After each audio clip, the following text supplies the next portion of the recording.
טוב רבותיי, תזכו לשנים רבות, נעימות וטובות, בעזרת Hashem, בסייעתא דשמיא, que Dieu nous donne les forces de traverser cette étude de Hoshana Rabbah, tous en bonne forme, בעזרת Hashem, jusqu'à la tfila demain, y compris, בעזרת Hashem, la veillée, la tfila se passe comme il faut. Alors avant de commencer nos shiurim, on va juste donner une petite idée sur Hoshana Rabbah.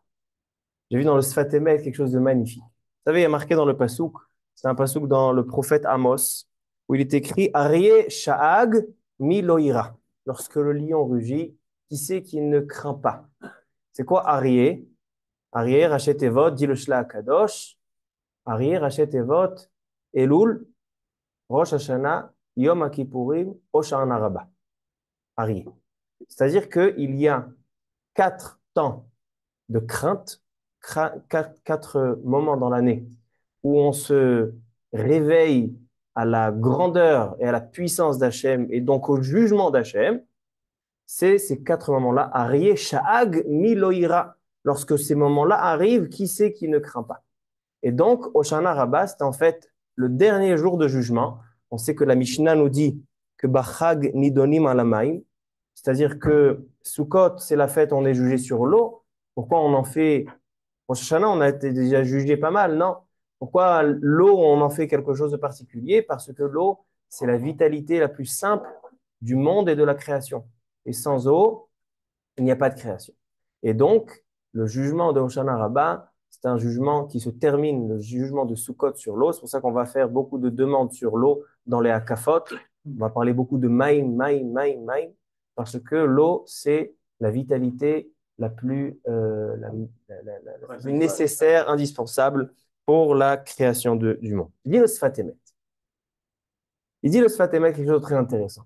Quelle est la mitzvah particulière de Hoshana Rabbah? La veillée, c'est pas marqué dans la Torah, ni dans la Mishnah, ni dans la Gemara, ni dans le Shulchan Aruch. Il est marqué nulle part qu'il faut veiller. C'est basé sur le Zohar, que dans le Zohar marqué que c'est un Yom Chitoum, mais le minag de rester réveillé, il apparaît dans certains Rishonim et dans le Harizal. Le Harizal. C'est-à-dire que c'est pas quelque chose, c'est pas mitzvah tayom. La veillée, c'est pas mitzvah tayom. C'est quoi mitzvah tayom? Alors nous avons une Gemara qui dit que la mitzvah de Chibut Arava.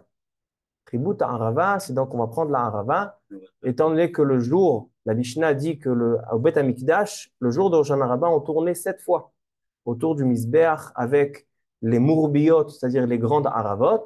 Et donc, en fait, le Avodat Hayom, le service du jour de Hoshana Rabbah, c'est la Arava. Et c'est quelque chose d'étonnant. C'est quelque chose d'étonnant, demande le Sfat Emet. Nous savons que dans les Arba'at Aminim, les 4 espèces de Sukkot, nous avons la star, c'est le hétrog. Ensuite, on a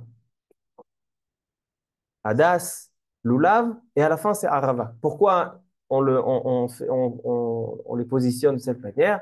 Parce que le hétrog, il a un goût et il a de l'odeur, ce qui symbolise les tzadikim qui ont Ma'asim Tovim, ils ont la Torah, ils ont toutes les Ma'alot, donc toutes les bonnes choses. Ensuite, on a une espèce qui a un goût mais qui n'a pas d'odeur, une espèce qui a de l'odeur mais qui n'a pas de goût, et le dernier dans la liste, c'est la harava qui n'a ni goût ni odeur. C'est-à-dire qu'elle symbolise en fait les gens qui n'ont ni Torah ni Maasim Tovim. Ce sont des juifs parce qu'ils ont fait la Brit Mila, ce sont des juifs parce qu'ils sont descendants d'Avraham, Yitzhak et Yaakov, ce sont des juifs parce que c'est inscrit dans la Toudat Zéhout, mais finalement, ni Torah ni Maasim Tovim. Maintenant, demande de Sfat Emet, c'est cette harava-là que tu utilises pour la mitzvah de Hoshana Rabbah. Tu prends des haravot. Pourquoi tu ne prends pas le hétrog? On devrait prendre le hétrog et faire la mitzvah tayom. Tu as compris la question? Tu as compris la question du Sfat Emet? J'allais te poser la question. Ah ben voilà, voilà. Alors donc, ça c'est la question du Sfat Emet. Réponds le Sfat Emet. Réponds le Sfat Emet. Et je pense que c'est quelque chose que vous allez tous vous identifier à la chose. On a passé ces 3 dernières semaines, 3 semaines vraiment magiques. C'est magique. La période des Hamim Noraïm, quand on est en vacances et on commence à se dire, voilà, c'est bientôt Elul, c'est bientôt les Slichot, Rosh Hashanah.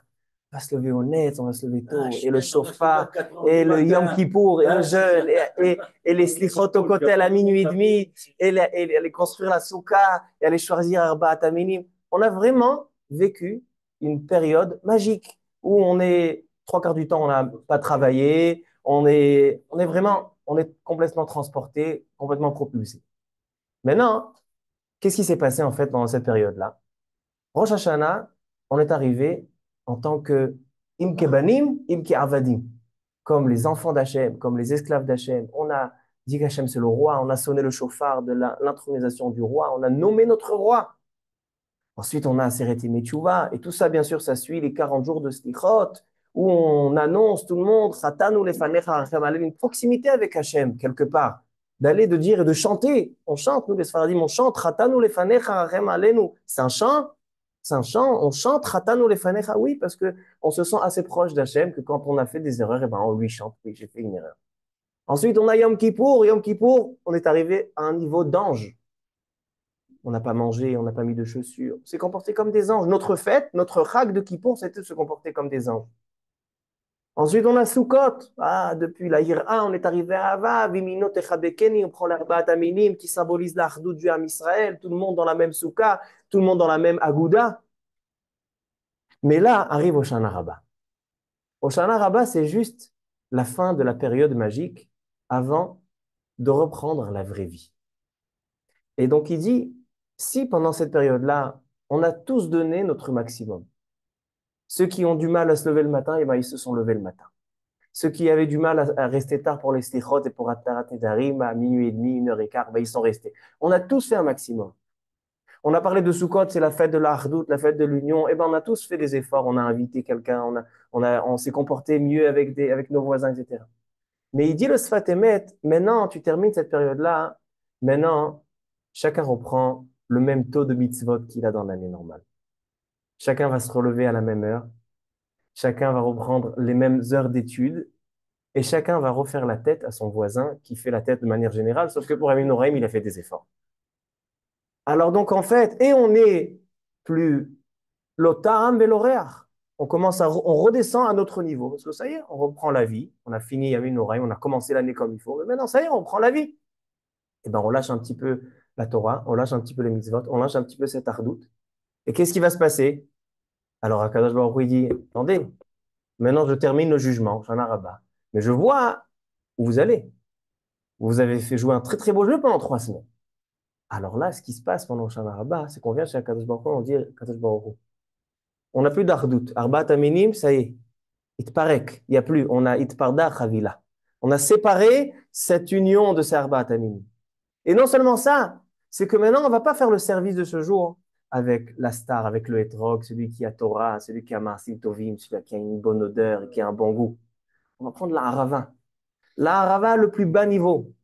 En général, la harava, quand elle est avec l'arba aminim, bon, ça va. Alors, j'ai levé la harava, je l'ai propulsée avec le hétrog. Mais là, la harava est toute seule, sans hardout, sans Torah, sans mitzvot. Le juif de toute l'année. La harava.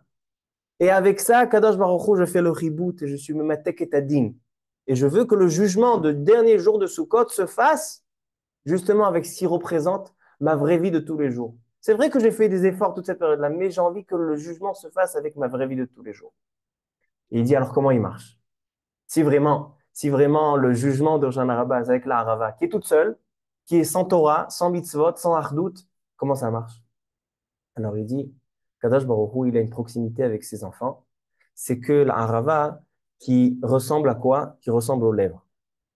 Et nous dit David Amelech, et ce soir c'est le Ushpizin de David Amelech. David Amelech, il dit, Tefila le'ani ki ya'atof, velifne Hashem ishpoch siro. David Amelech a reçu la royauté, étant donné que lui, à ses yeux, il n'était rien. Un homme qu'à ses yeux, il n'est rien du tout, c'est là qu'Hachem décide qui sera le récipient de la Malchut d'Akadosh Baruch Hu. Un homme qui se pense roi quelque part, il se pense qu'il est quelque chose, Akadosh Baruch Hu, il s'éloigne de lui. Mais étant donné que David Amelech, c'est celui qui dit Tefila le'ani ki ya'atof. J'ai ni zchuyot, ni Torah, ni Maasim Tovim, ni je viens avec l'Achdut, rien. Akadosh Baruch Hu, je suis rien. Alors là, qu'est-ce qu'on dit dans Teilim? Daloti veli Yehoshia. Daloti, c'est quelqu'un de dal, quelqu'un qui n'a rien. Et justement, lorsque je vais comprendre que je ne suis pas au niveau, j'étais fait 3 semaines, je me suis donné à fond. Ça y est, je reprends ma vraie vie et je ne suis pas au niveau de ce que j'étais pendant Yamim Noraï. Daloti veli Hoshia. C'est pour ça que pendant Hoshana Rabbah, pourquoi ça s'appelle Hoshana Rabbah? L'une des explications, parce qu'on dit beaucoup Hoshana. Une des explications. Le Levouche, il dit pourquoi ce jour-là s'appelle Hoshana Rabbah? Parce que Rabbah, c'est beaucoup, et Hoshana, c'est beaucoup de Hoshana. On dit beaucoup Hoshana. C'est quoi Hoshana? Quand je me sauve-moi. Hoshia Oti. C'est pas comme pendant Yamim Noraïm, on a fait des prières, Hachem donne-moi, Hachem, etc. Hoshana Rabbah, je mérite rien, je suis une Arava. Et j'ai juste les lèvres. La Arava qui ressemble aux lèvres, j'ai juste ça. Donc il dit, Esfat Emet, c'est ça le secret de Hoshana Rabbah. Savoir que maintenant on reprend la vraie vie et a priori on termine un petit peu toute ces sphères qu'on était pendant 3 semaines. Et bien justement, par cette vie de tous les jours, cette vie qu'on n'est pas à ce niveau-là, avec ça aussi, on vient au dernier jugement. Et c'est ça les pitka tava. On souhaite que les mots qui sont inscrits, c'est-à-dire que les décrets qui ont été écrits sur des mots, chacun il a son décret qui est inscrit sur un mot pour l'année à venir. On souhaite que malgré qu'Hachem voit qu'on va reprendre notre vie et on va reprendre nos habitudes, on espère que non. Bien sûr, on espère d'avoir rectifié nos habitudes et pas, on n'a pas menti, on n'était pas hypocrite. Mais on sait que la nature de l'homme, elle est qu'il sait faire des efforts, mais ça n'a qu'un temps. Un homme ne peut pas rester toujours en haut de l'échelle. Après, il revient. Et bien justement, avec ça, on arrive à Rosh Hashanah. Alors, Yiratson, que Bezrat Hashem, on profite de cette veillée de Hoshana Rabbah pour demander à Hachem qu'il nous juge, même comme dans la vie de tous les jours. Et même si dans la vie de tous les jours, on n'est pas au niveau qu'on était pendant les 3 semaines, eh ben, ces 3 semaines-là, on lui demande de nous sauver. Et Hoshana, Hoshana, Hoshana, c'est pour ça qu'il va Hoshana Rabbah. Hein? Mais ça y est, comme c'est la fin, c'est le Chitou Madin, c'est la fin. Comme c'est le dernier jour de jugement, alors Akash Baruch Hu, il dit, d'accord, je vois le dernier jour de jugement. Pendant 3 semaines, tu étais magnifique, mais demain, qu'est-ce que tu seras? Ça y est, c'est fini. Alors, pour ça qu'on prend la harava qui est séparée, on prend les choses qui sont en Torah v'ma'asim tovim, et c'est là qu'on demande à Kadosh Baruch Hu de nous sauver. Donc, on va faire les premières slichot, Shutrem, et je rappelle qu'on fait pas, on dit pas Bedil ve'Yavor, étant donné que cette nuit-là, c'est une nuit qui est toute la nuit de Din. En général, les slichot après Chatzot, on peut faire ve'Yavor, dire le Gimel Midot. Étant donné que cette nuit-là, c'est une nuit toute la nuit de Din, donc il dit le Harizal, on fait pas ve'Yavor. Donc, comme on fait pas ve'Yavor, on dit pas aussi Bedil ve'Yavor, on dit Amen au Rachamana. Donc, c'est les premières slichot de Avraham Avinu. רחמנא יתקרלן כמד אברהם רחימם רחמנא רמי מנח ועצמך פורקנך רחמנא חתמינן בספרה דחיה רחמנא חתמינן בספרה דרחמה רחמנא חתמינן בספרה דצדיקה וחסידה רחמנא חתמינן בספרה דישרה ותמימה רחמנא חתמינן בספרה דפרנסת אבטח ומזונת אבה רחמנא פתח שמיה לצלותין רחמנא טוב מרוגזה רחמנא ולנדרקה מן קמה שמע ישראל, אדוני אלוהינו, אדוני אחד. אדוני הוא האלוהים, אדוני הוא האלוהים.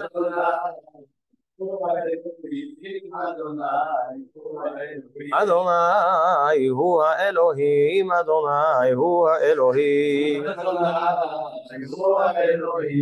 אדוני הוא האלוהים. אדוני מלך, אדוני מלך, אדוני ימלוך לעולם בארץ.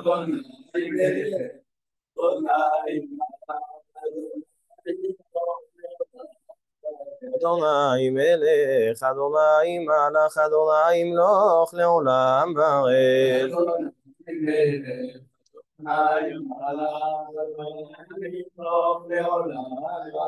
אלוהינו שב השם שם הכהן וקבל תפילתנו ברצון אלוהינו שב השם אל תאבדנו באורך גלותנו אלוהינו שב השם מאבד כל הקם עלינו לרעם אלוהינו שב השמיים חותמנו בספר חיים טובים אלוהינו שב השמיים חותמנו בספר צדיקים החסידים אלוהינו שב השם חותמנו בספר ישרים ותמימים אלוהינו שב השם חותמנו בספר מזונות ופרנסה טובה אלוהינו שב השם קרבנו לעבודתך אלוהינו שב השם רפא כל חולי עמך ישראל עננו אלוהי אברהם עננו עננו העונה בעת רצון עננו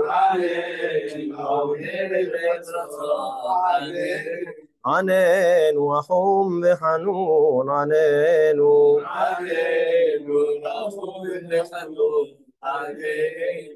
אדוני חוננו והקימנו, אדוני אור פניך יום נסע עלינו, אדוני יעשה למען שמך, אדוני יעשה למען אברהם מזרח תמימך, אדוני יעשה למען אהובים וסופים על ייחוד קדושת שמך, דענה לאברהם אבינו בהר המוריה, דענה ליצחק וצדיקי וחזיות לכל דר ודר, הודיעני אור החיים סוף הסמכות את פניך נעמוד בימינך הנצח.